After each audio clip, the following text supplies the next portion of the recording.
Oi, gente, tudo bem?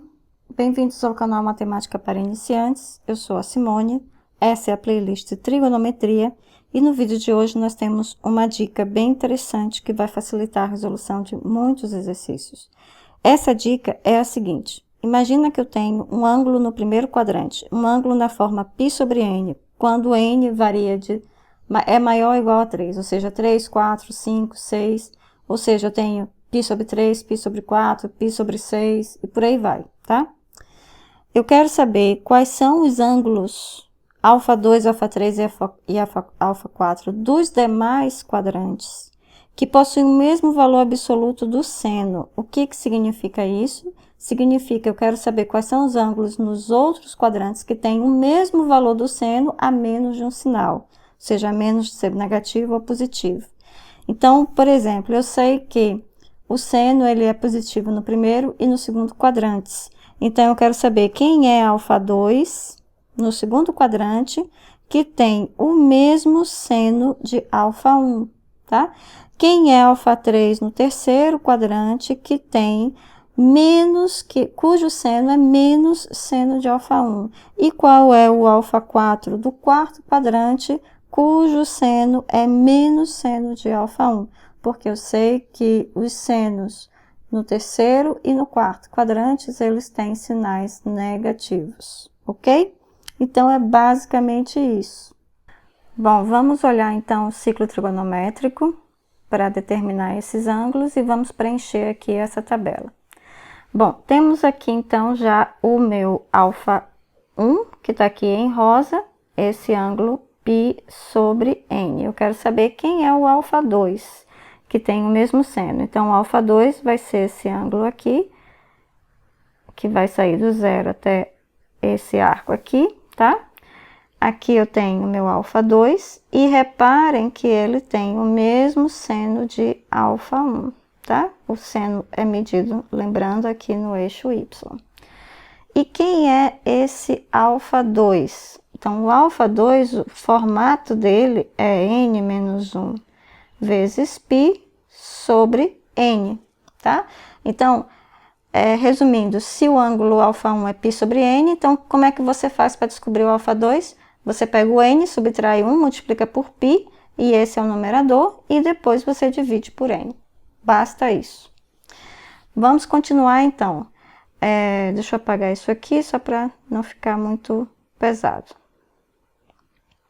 Bom, vamos agora para o α3. α3 é no terceiro quadrante, tá? É uma continuação aqui desse meu α1 aqui, essa reta, tá?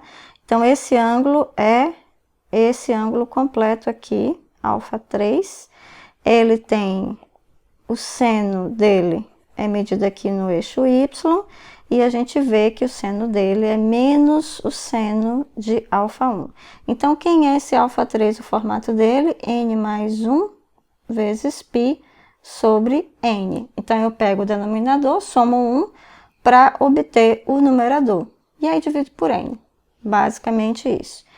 E o α4 também é equivalente. α4 tá aqui, tá? Então, o α4 ele vem daqui até aqui assim.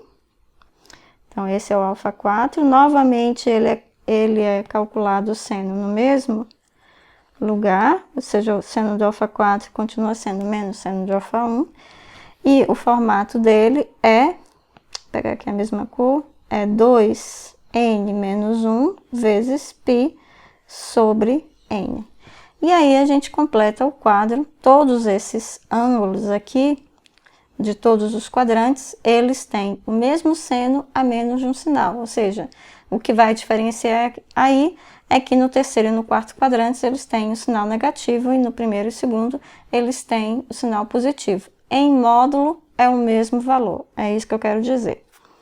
Bom, então vamos preencher essa tabela para alguns valores que a gente conhece. π sobre 3, por exemplo. π sobre 3 é 60 graus.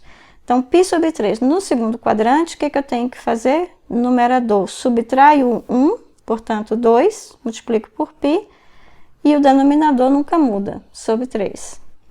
No terceiro quadrante, eu somo 1 no numerador. Então, fica 4, 3 mais 1, 4, vezes π sobre 3.